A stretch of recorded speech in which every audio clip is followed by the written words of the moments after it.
Hi, everyone. Hope you're having a good evening. Thank you so much for joining us on tonight's session. So it'll be on exploring cybersecurity through the world of CTF. So I'll let Samson introduce himself and we can start.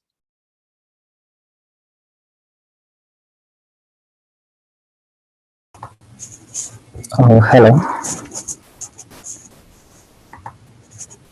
Am I audible enough? Yes, you are. Okay. Can I share my screen and begin, right? Yes, that's okay. Okay.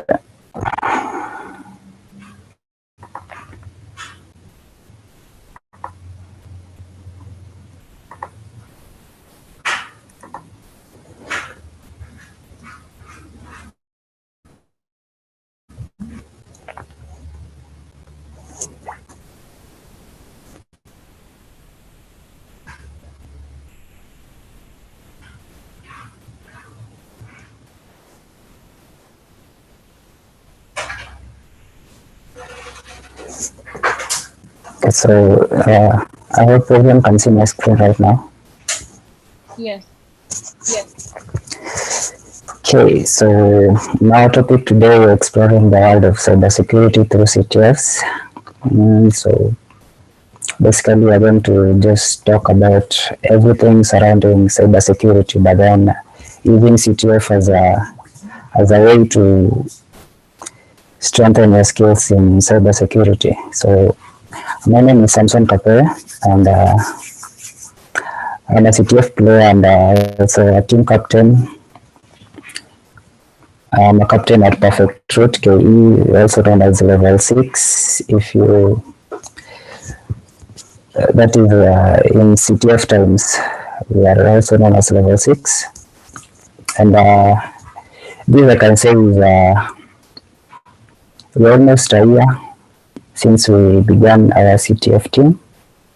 So we are still new in the field, but I can say so far we've done a good job because we've actively participated in lots of CTFs.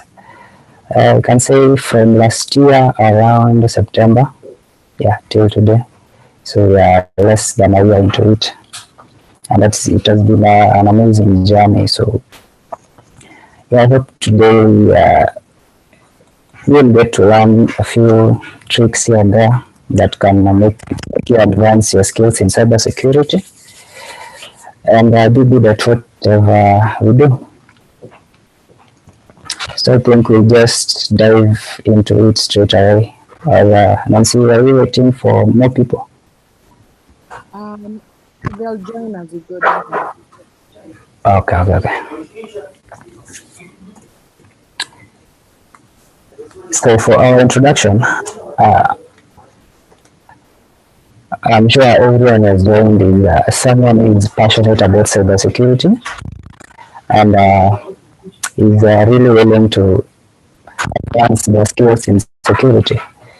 And as you all know, like cybersecurity, it's an ever-evolving field.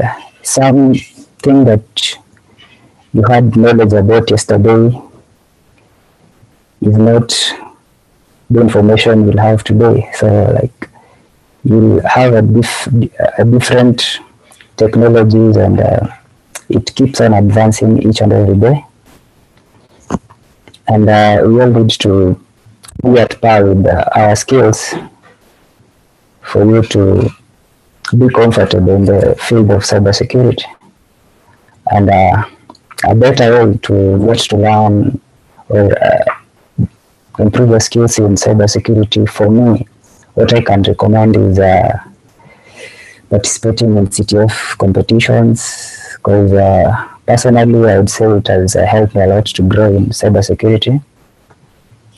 And shortly we're going to see how some of the benefits and the significance of participating in CTF challenges and competitions.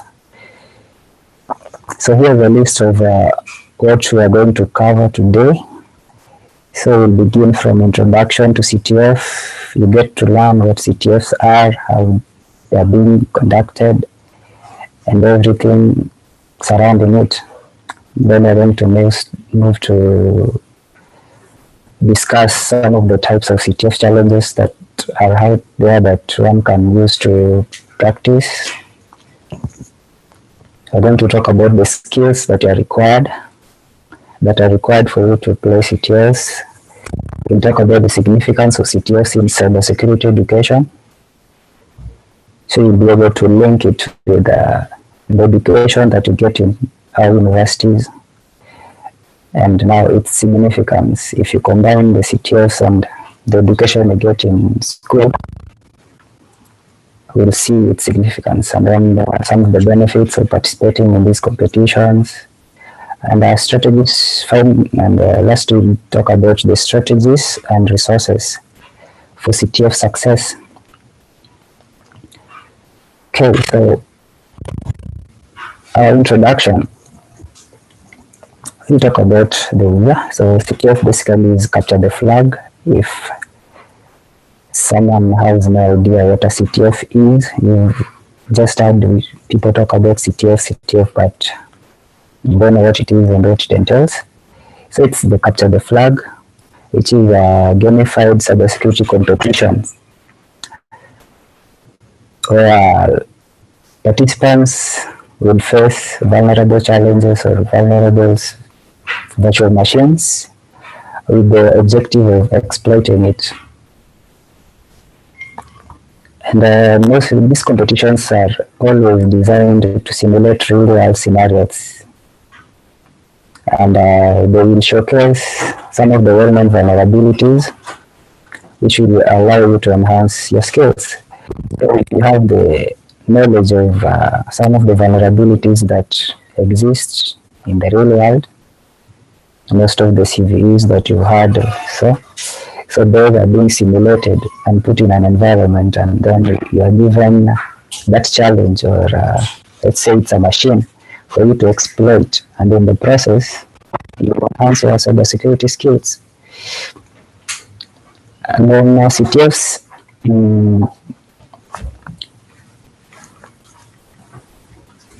so the main aim of doing that challenge, or let's say in doing CTFs, mostly you will be awarded with something known as a flag, which is just it's just a piece of text or something which is hidden somewhere. But then, my definition of a flag would be it's the proof of a successful hack into a system. So, what will show that you've successfully exploited this machine is for you to submit that flag which has been hidden in the system. And for you to get the flag, you'll have to go all the way to exploit that machine, and then you'll be awarded with the flag. And that's the fun part of, or the thrill of doing CTF. So participating in CTF competitions, you can either be as an individual or be part of a team. So it's always a choice. If you are good enough, you can go solo in those CTF competitions. You form a team, and then each team member having diverse skills in different areas. You combine that skill and you bring something good out of it.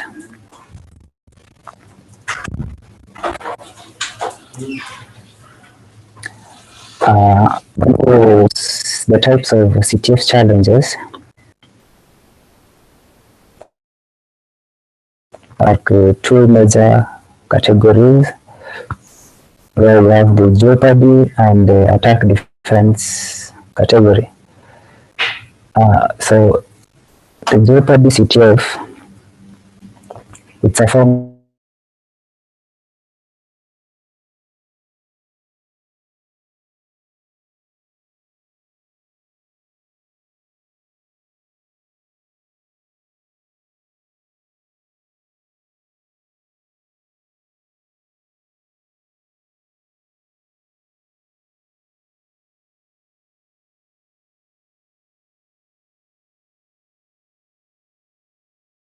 Samson, we can't hear you right now. I don't know if it's just me.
Sorry, guys. Let me try and reach Samson and see what's going on.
Hi, Hilary. I'm so sorry. No audio. I think there's something wrong with the guest's connection. So I'm giving him 5 minutes to see if he comes back.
Hello, Hi. I'm back. Sorry, I had some connection issues. It's okay. We can continue. Okay. So, where did I start, or where did you stop? When did the audio go off? Just go to the slide and start from there. Okay, okay. Hi everyone. Hi, Nancy. Hi, Hi Sam. Were you able to sort the issue? yeah, I'm back. Okay. Perfect.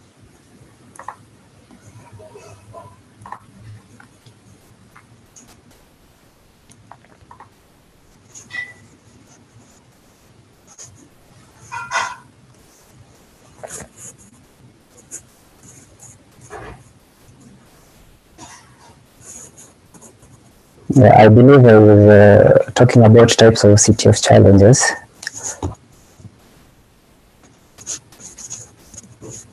Yes, you can continue from there.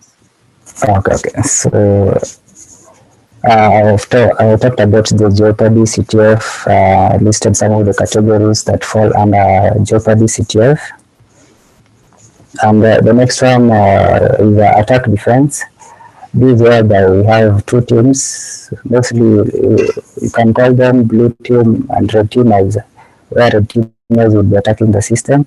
And then the defense side, the blue teamers will try to identify that particular loophole that the red teamers use to gain access or exploit the system. And then they try to patch those kind of weaknesses in the system.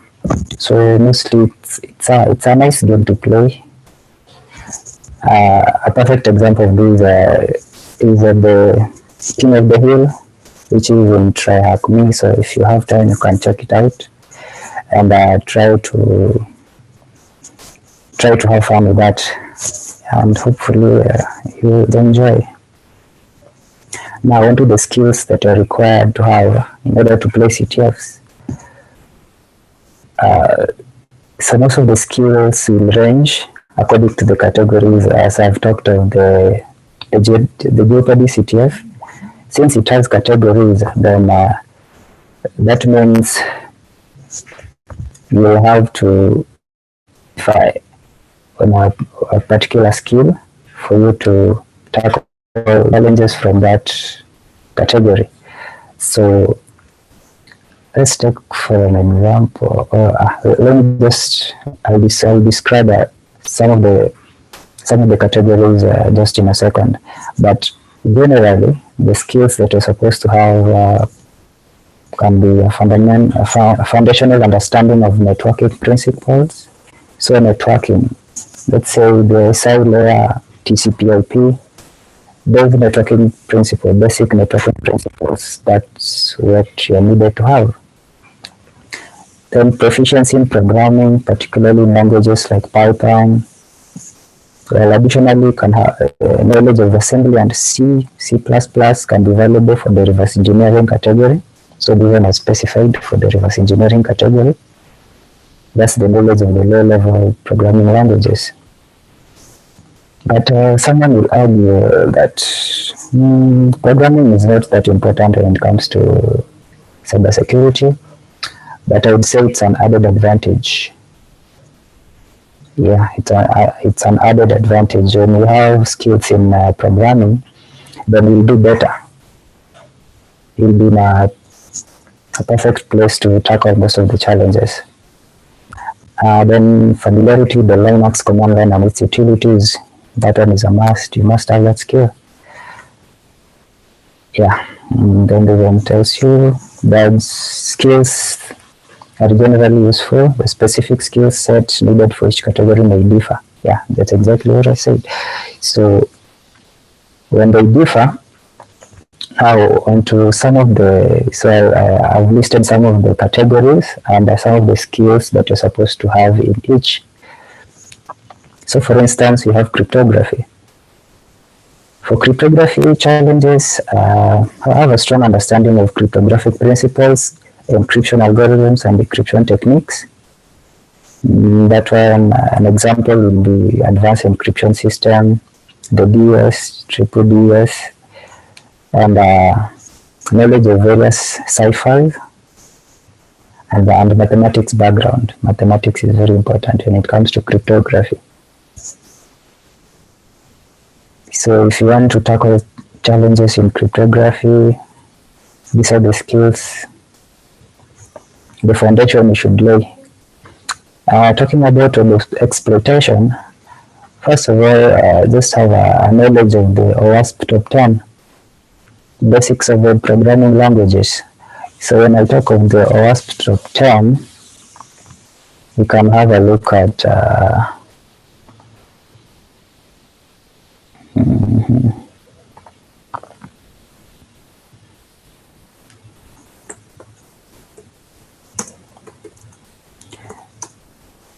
OWASP top 10 now. These are some of the risks that web applications face.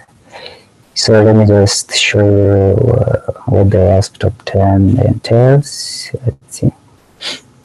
So the top 10 web application security risks. So a knowledge of these will make you be at a better place to be able to identify vulnerabilities in web applications. And when you identify these vulnerabilities, using the available exploits, you can use them to exploit these vulnerabilities. And in most cases, if you go to a CTF setup, you find a web application, and then you're supposed to capture a flag in it. So this is the basics of whatever we need. So for instance, there is this list of 2021 where we have broken access control, cryptographic failures, injection, insecure design, security misconfiguration, vulnerable and outdated components, identification and authentication failure, software and data integrity. So all these just have a foundation of these security vulnerabilities. Then apart from that, we have basics of web programming languages. So this one as well, because most of the time you can review the source code of a web application, and from there you can be able to tell what's happening or what the code is trying to communicate. Yeah. So basically that. When you have that foundation, then you're at a good place. Then you have reverse engineering. So for reverse engineering, mostly is understanding of the low-level languages, for instance, assembly. Yeah, so that's one. Then for binary is a knowledge of overflow, format string vulnerabilities, and exploit development techniques. So basically that. So it's upon an individual now to be able to identify his strength to a particular category, and then if you decide to form like a team, then you'll now be able to focus on a particular challenge that you'll be solving. So each team member might have diverse skills. Someone in cryptography, someone is good in web, someone in reverse engineering, and when you come together, then you're able to successfully deliver in a CTF competition. Now to the significance of CTF in cybersecurity education. Number one, real-world simulations and hands-on experience.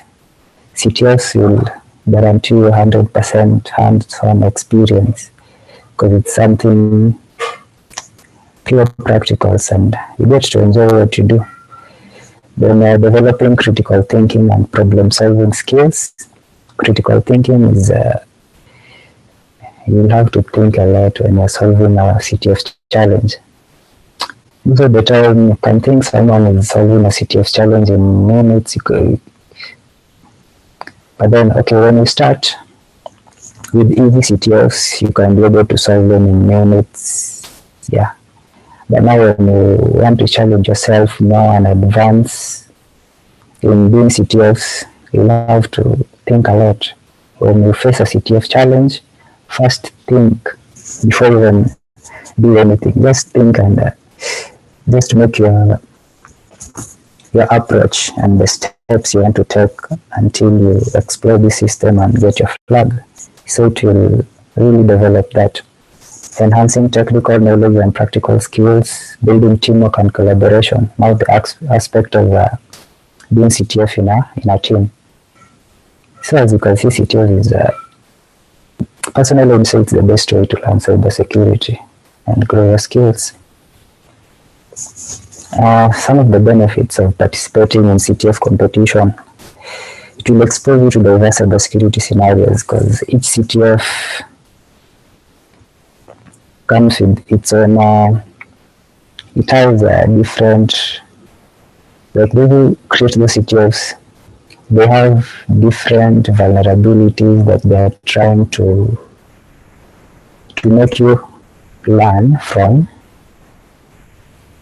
And then, so it will make you face a lot of different scenarios and vulnerabilities in systems. And in the process, you get to learn a lot of things. It also helps you to develop a hacker mindset for defensive purposes. So if you know how to exploit the system, then while you're on the defense side, you'll know the route to which the attacker might take in order to take advantage of your system. So it's a win-win situation. You learn how to hack, you know how to defend. Yeah, and then it also helps you to network. So networking opportunities and industry recognition. In this as well, it will help you really to network with people. And people will recognize you for your skills. Yeah, and also it will help you to build a portfolio and showcase skills. Most of the time you'll find most CTF players after being a CTF, they will write blogs or write-ups explaining the steps and the approach they took in solving a particular CTF challenge. So that's another benefit. Now, before we demonstrate maybe a few CTF challenges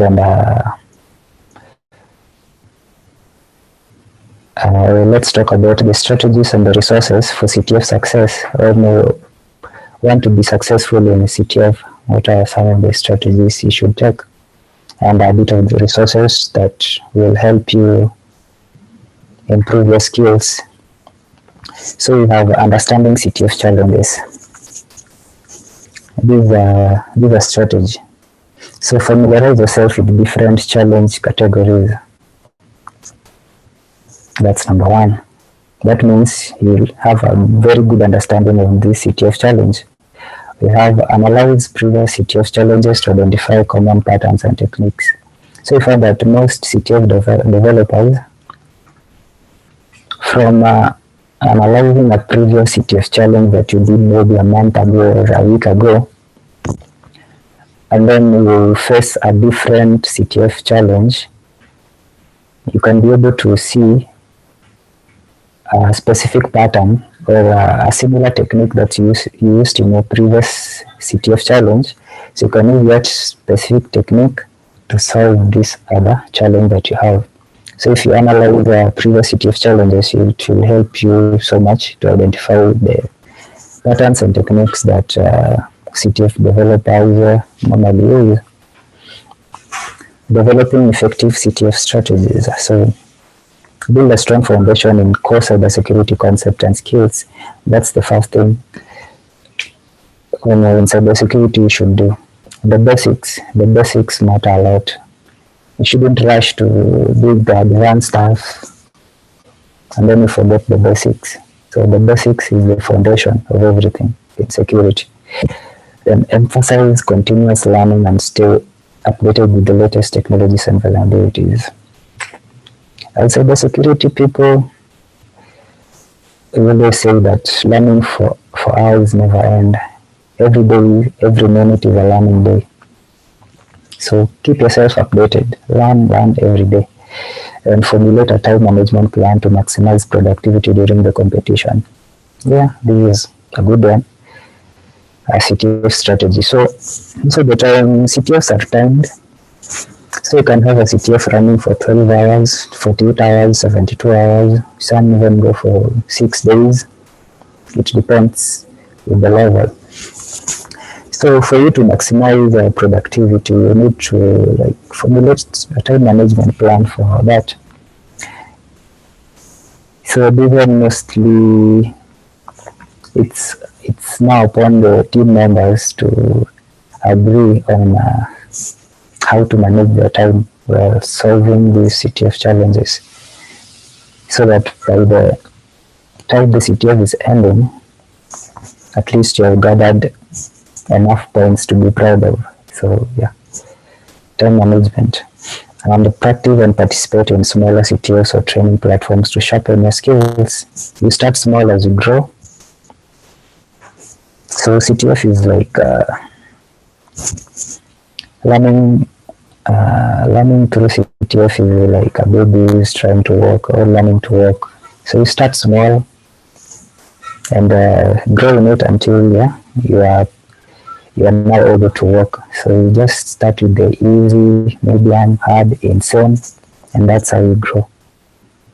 And you don't stick to when you start with easy or just doing easy CTFs all through. You will never grow just doing easy CTF. Something you are comfortable with and you can solve in a matter of minutes. Always improve or do harder CTFs as you progress. Move from simple, medium, hard. Yeah, that's the way to grow in CTFs. And it also enhances your collaboration and teamwork. So form or join a CTF team to leverage diverse skills and expertise. Share knowledge, that's the way to learn. Establish effective communications, okay? Then divide tasks based on individual strengths. And encourage knowledge sharing and collaboration. That will ensure success within that team. And you can also share with people and just grow with them. And then utilizing resources and tools. Now leverage online platforms and websites dedicated to CTF challenges. An example, we have a lot of them. There's Cyber Talents, Pico CTF, a good one for beginners. There's Portswigger, mostly for web. So in Portswigger, you get to learn so much about web application security. You have Try Hack Me, it will teach you a lot. Hack the Box, Cyber Defenders for the blue teamers. Yeah. And then familiarize yourself with common tools and utilities used in CTF competition. Tooling is also very important. Just get to know your area and then know the tools that you're supposed to use in that to solve that specific challenge. So tooling is very important in a competition. Then develop your own scripts and tools to automate repetitive tasks. Let's say you did a CTF challenge last week, and then this coming week you've seen like a similar challenge that you did last week, and then let's say you created a script to solve that challenge, and then you have the same challenge. So it will be very easy for you now to solve that challenge having your own scripts and tools, because now you automated everything. You just need to change, maybe if it's a URL somewhere or an IP address, you just change on the script and then you run and you get your flag. Very easy. And learning from past CTF challenges. This is another part that will really help you to grow. So reading write-ups and the solutions of previous CTF challenges, and participating in post-CTF discussions and forums to gain insights and alternative approaches, because maybe you've used your approach, but another person approached the same challenge differently. So sharing these knowledge will now help you see different approaches to one challenge. Then engage with CTF and CTF community through social media platforms and dedicated forums. Yeah, and then I think that's now the entire description. And does anyone have a question up to that point?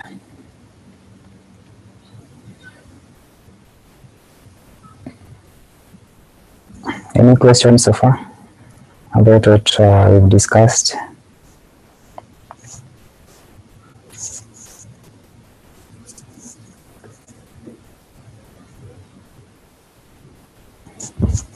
Okay, then I'll just go ahead to demonstrate a few examples of just a beginner level CTF challenges, and then after that we can take some questions regarding overall what we've discussed. And so for maybe demonstrations, I had these. So this is a perfect example of Jeopardy CTF. This is a CTF that Perfect Truth organized in partnership with SheWorks this year in it was around March. Yeah, it was around March. So it's a CTF that we created for university students, because we wanted to bridge that gap that it's really between university studies and the practical bit. So theory and practical, to try and bring out this aspect. So this is a perfect example of Jeopardy CTF. As you can see, it has categories. So in this CTF, we had categories ranging from OSINT, that's open source intelligence. We had web security, we had forensics, binary exploitation, malware, reverse engineering, STEG, cryptography, and lastly was miscellaneous. So in these categories, each challenge was, I think it was 30 points or some 30 points, because there are multiple questions in a given challenge. But then we had the option of the first person to solve that challenge was getting more points than the rest who solve it after the first solve. So this is an example. This is part of our SINT, just using the available information in the internet to capture some flags. And in most cases, in CTFs, there are rules. So these rules are always listed somewhere. For us, we have these one as the rules. And mostly CTFs have a flag format, so it depends on how you want to do it. So our flag format was that. So it makes you bear in mind that as I do this, when I exploit a system and come across something of this sort, then I'm home. That's a success. Yeah, so that was it. So this is basically the introduction part, then the OSINT, where we conduct some bit of research and things, just open knowledge that's available in the internet to get some of these flags. We have the web part here. But for today, I think I'm just going to cover something small real quick, just to show you how you can tackle some.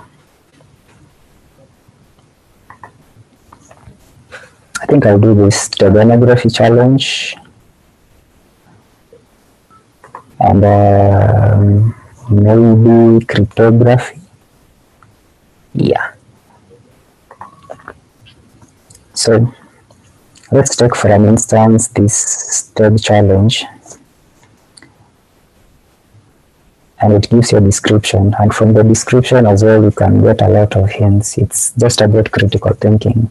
Just think outside the box. So it says your hackers and cybersecurity enthusiasts, are you ready to flex your STEG skills? Then it gives you a brief description of what STEG is. So in this challenge, you have like to download this file. So you have this file which you're supposed to now be able to read data from this file and get flags. So I'm just going to download this one first.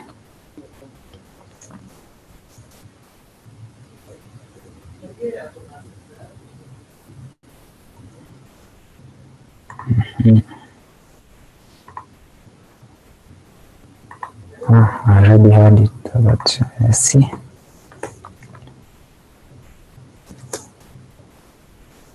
So it's a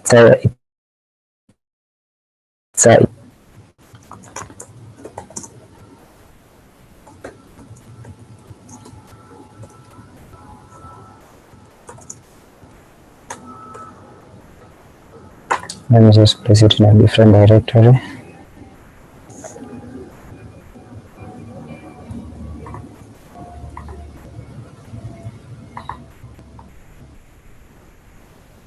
Nice. So I just want to have it here as a one file. So the image is a JPEG file. You can confirm that using file to see the file type. So you're in a CTF competition. You've been given an image and then I'm told to get the flag in that image. So the image, maybe you can just try to open and see.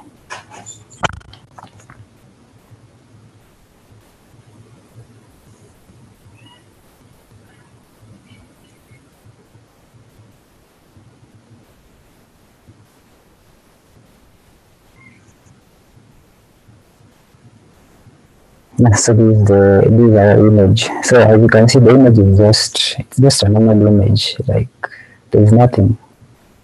It's just a normal image. But for you to be given that,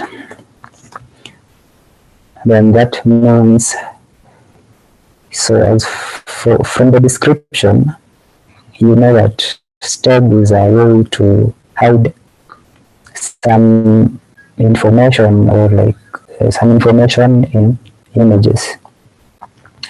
So that's where I told you now tooling is very important. Get to know your tools. Like if you're a STEG person, which tools am I supposed to use? How am I supposed to tackle this challenge? So once you know the tools that you're supposed to use, then it becomes very easy for you. So for instance, if I had this image and I've been tasked to, this means I have to produce like 3 flags in that image. That means there are 3 messages hidden in that image. So for instance, I would start with maybe seeing the metadata of the image. So can use the EXIF tool to view the metadata of the image. And you just see the first flag very easily. So this I would say it was just a beginner CTF, which had nothing to worry about. It was just easy, just direct to the point. No rabbit holes here and there. So the CTF format is that. Then we have a stream of that sort, and just click submit, and then you get your 30 points. So that's how CTFs are. For the second flag, if I've read the metadata, the image metadata, that I can only see like the flag 1, but I don't have 2 and 3. So how else am I supposed to do about this? Also goes back to tooling. Know your tools. Which tool am I to use here, and what tools am I supposed to try to use in order to get this and that? So that's up. So maybe decide. Maybe let me see the strings that are contained in this image. So I use the command strings, then the image. It helps you view the strings in that image. This way, you are able to see everything. So the CTF, if you are a person who has played CTF for a long time, there are things you just see and you know what's happening. But for someone who hasn't done much, maybe you just have to try and see what works for you. So as for this one, you can see the strings are just this way, but there's this one in next string that's very long. So you can decide to try. Let me see where this one is. So you can copy and then decide to decode it somewhere. So I can use the online tool, the cipher identifier, just to help me identify which type of encoding is this, and to see if I can get something out of that. So these are tools that will help you identify different ciphers. So I have my string. I'm just going to paste it there and then analyze for me to get to know which type of encoding it is. So the one with the highest possibility, in this case, you see the 64 coding has a high probability of being it. We can click the 64 and then see if it will decode this one. So press that, then decrypt the 64, and then there we go, flag 2. We have it here.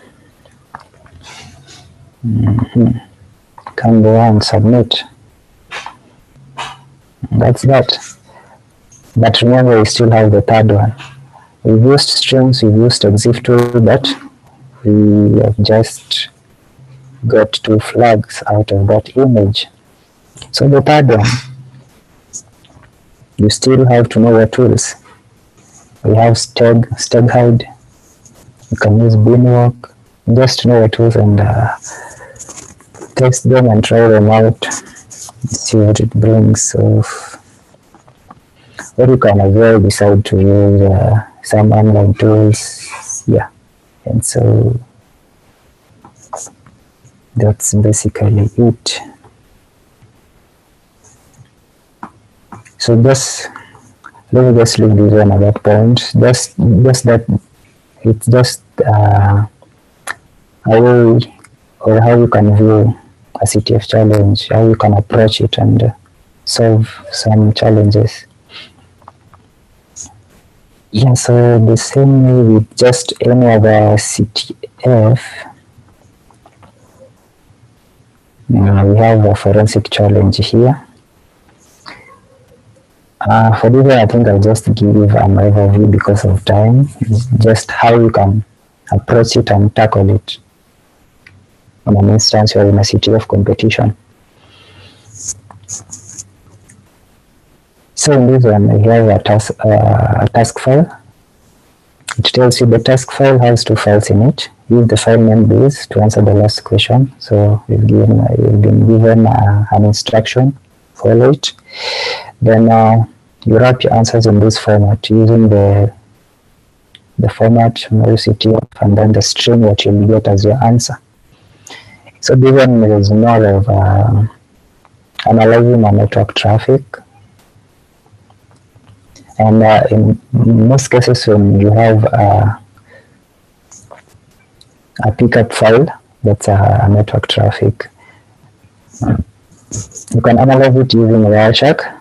And so when you download the task file, you find it's a zipped file, and then you use one of the files, which is not the one stated there, and analyze it using Wireshark. Now from there, you are supposed to filter out and now answer these questions. Like, for example, what is the email address of Anne? So you'll have to analyze these network traffic, try to filter out and see what protocols that are involved in, for instance, when you see they are talking about email addresses, and you have your basic networking skills right, you'll be able to know that where an email address comes in, then there must be a protocol that is used by emails. That is the SMTP. So when you have that idea, then you just go straight to filtering out SMTP traffic for you to be able to see the email conversation. From the email conversation, you'll be able to extract the email addresses of the receiver and the sender and the content of the conversation. So that's basically forensics, trying to find out information from mostly dump files or pickup files, that's network traffic, or from machines, that is systems, computers, and all those digital devices. So that's the direction you take for a forensic challenge. And yeah, I think with this it can help kickstart and give you an idea of what CTFs are and what to expect, and where to develop your skills and the foundation you're supposed to have in order for you to progress in cybersecurity well. So I think for now I'll invite any question for everything that we've discussed.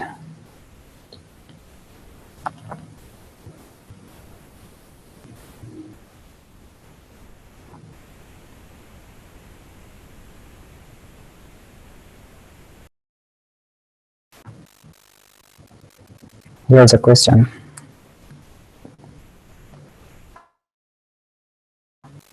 Well, I'm in the chat. I'm seeing someone asked, "Hi, could you please redo the second one?" But I don't know what she's referring to. The second one, for which challenge? Elizabeth. Which challenge? The forensic or the STEG challenge? For STEG.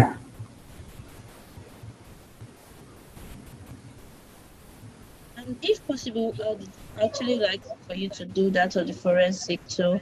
I was actually on my way, so I could not really see my screen, but I just got home.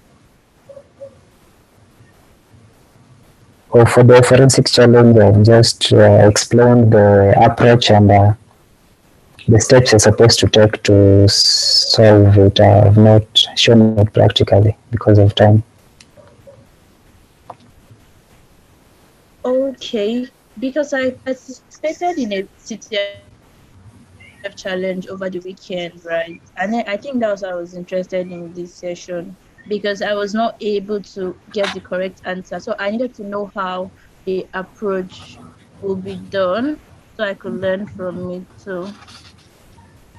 Okay. Are there some resources you could share with her, Samson? Okay, I don't have a write-up for it yet, but maybe if you can allow me to just show a little bit of it. Yes, please. We have a bit of time. Okay, so I can start with the second part of STEG and then proceed to forensics just for some time. Yeah, that's okay. Whoever wants to remain. Okay. Let me just share my screen again.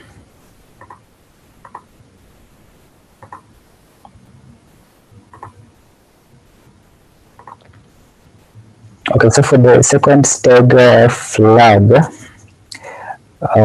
I went ahead to read some of strings that are in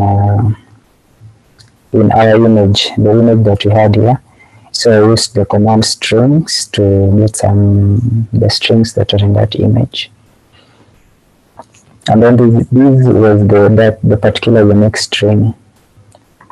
So as I said, if you've participated in several CTFs, then you will just immediately figure out which encoding type is this, or you can have an idea what it is and then try to analyze it and see the kind of encoding it has used. So just took this particular string and then went to self-identifier. So self-identifier is an online tool that you can use to identify some of the encoding types that we have, like base 64, base 85, base 62, and also some other ciphers. So when you paste this particular string here and then you analyze, it will bring you a list of the possible encoding types that have been used. But it starts with a listing with the one with the highest probability of being that type. So here we had the 64 coding as the one leading on top there. Then when we go to now the page, because this decode.fr website, it will help you decode these ciphers. So when you go to the base 64 decoding, this other page now, the base 64 coding, it has the part where you can decrypt the base 64, or you can encrypt base 64. So when you paste the same string here, it helps you to decrypt the base 64 string, and then you're able to get the flag. It will decode and then give you the plain text, the flag in plain text, return flag too, and then you're able to know that.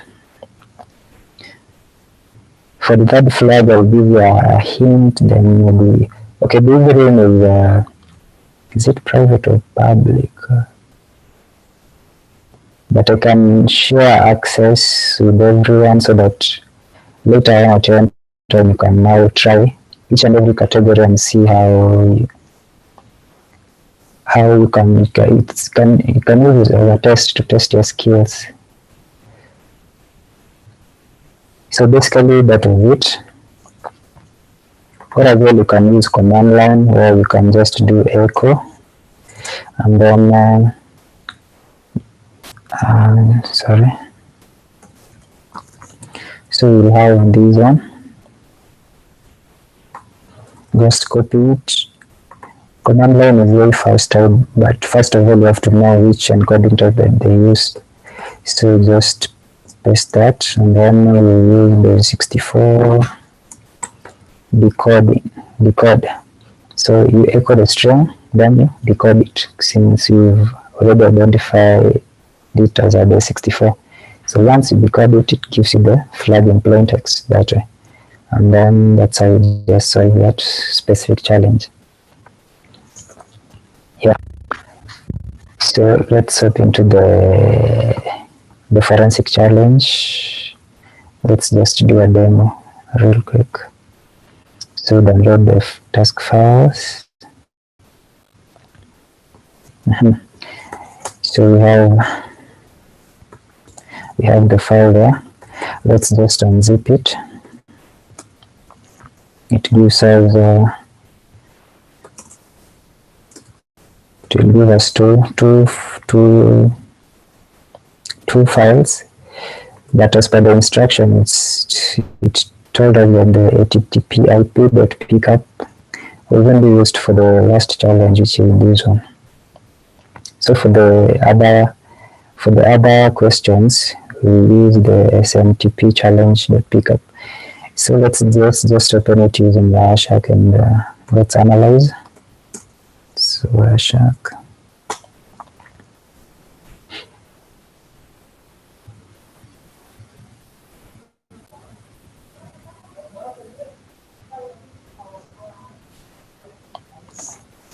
So here we have the network traffic of that, the traffic of that particular network. So you can see when you scroll just through, you see syslog and ARP, NTP, TCP, SMTP. Those are some of the protocols that have been captured in there. But then, as I told you, that in a CTF, everything that you read, like these statements that introduce the CTF challenge, it will give you a lot of hints. And even the questions themselves gives you a hint. So for instance, I explained the first question that's telling you to like state the email address of Anne. That means, okay, it takes you to networking, and you have to know that emails, the protocol that governs the email sending and receiving is SMTP. And I said if you have that knowledge now, then we are going to direct to filtering out SMTP traffic from the user pickup file. So just go here, apply a display filter, and try doing SMTP to see some of the SMTP traffic. So let's see, these are the SMTP traffic that we have. So you can choose one single traffic here.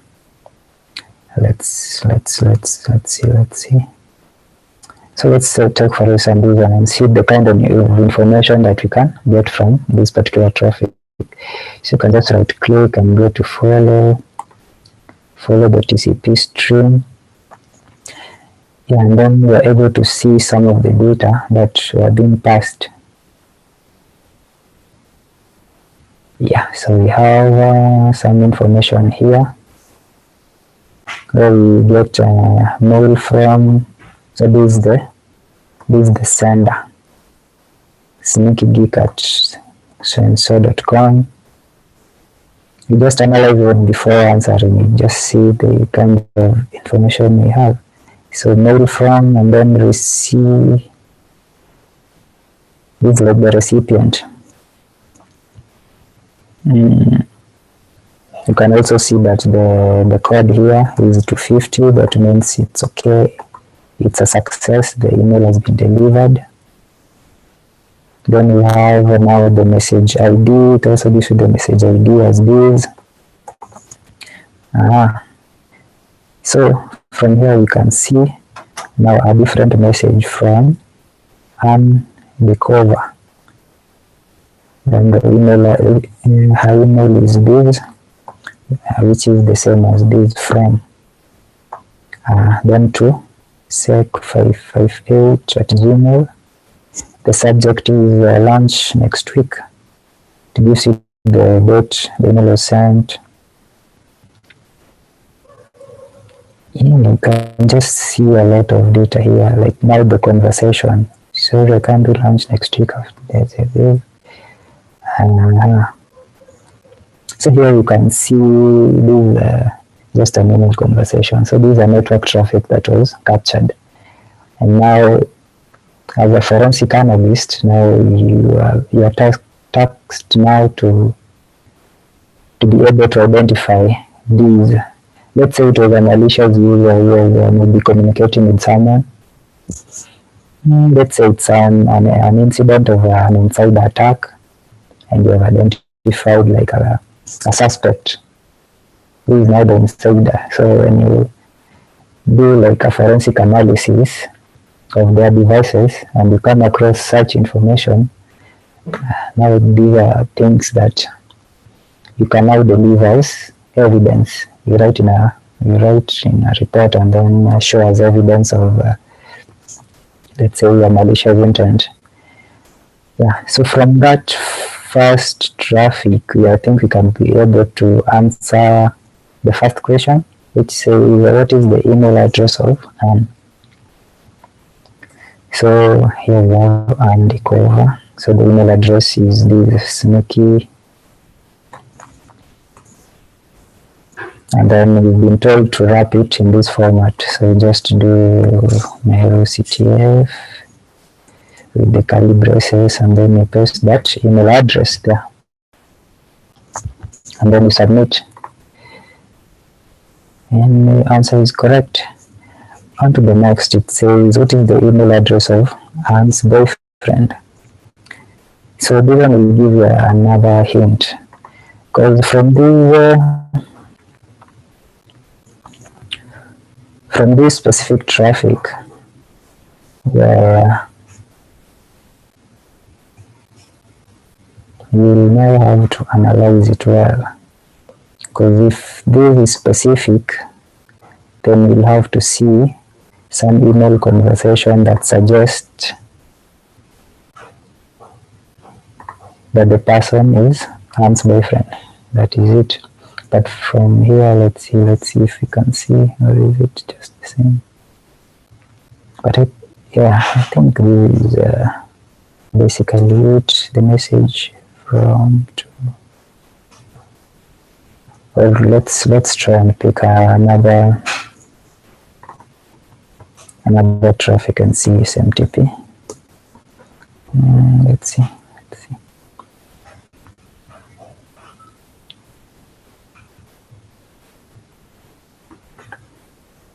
So we follow TCP stream and say, okay,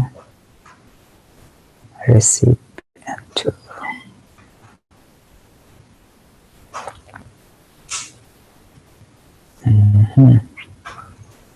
Okay, let's see if there is a possibility this is the email address. Not really. Let's see the conversation. Sorry, I can't launch next week. Okay, it's a possibility. They are communicating through this. So this is the email address of Anne's boyfriend. So just copy. I really doubt.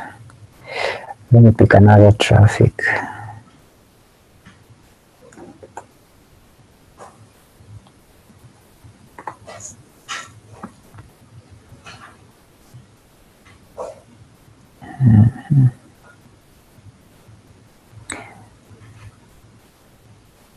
Now let's do the same.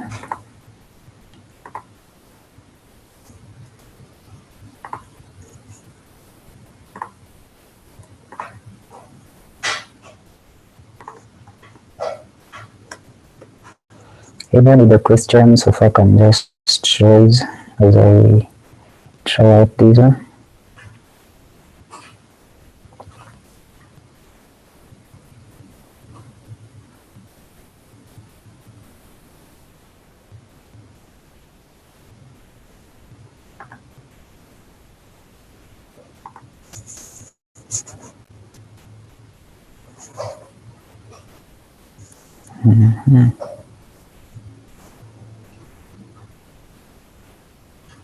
Yeah, I think I found it somewhere. Just looking through these ones. So in this case, you're looking for a conversation that is that can direct us, that can show us that this is not like work related email, but it's from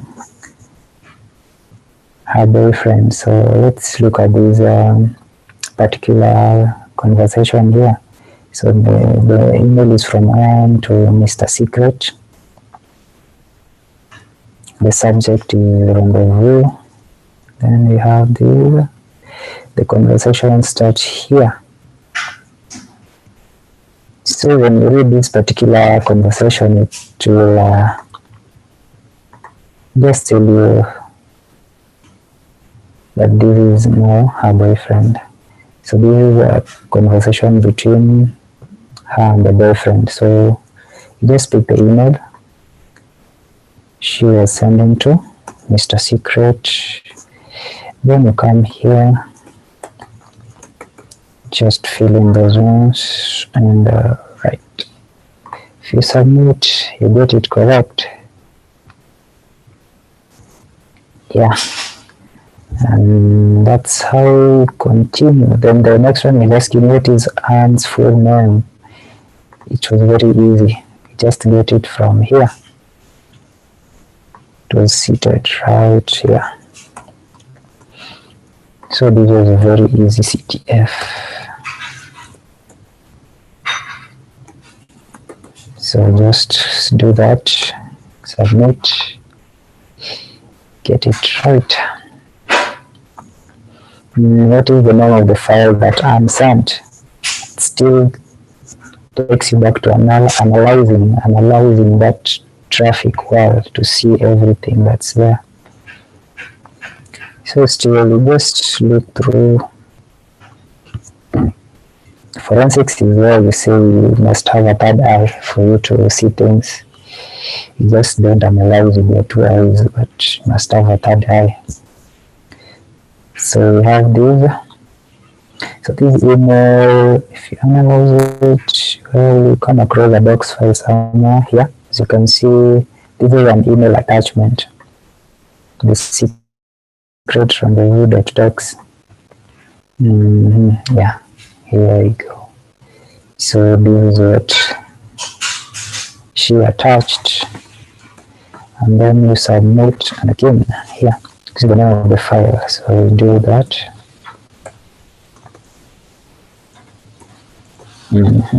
Then submit. That's correct. The next question is also testing your skills about different hashes. What is the SHA-256 hash of the zip file? Now with this one, you just take the entire zip file that you have here. I think at this moment, I don't know. Okay, just get the hash of the zip file here. So it also teaches you how to find hashes also. So basically, that's how forensic challenge you can tackle, mostly when you're given a capture file of network traffic. So that's basically it. Yes. Do you have any more questions?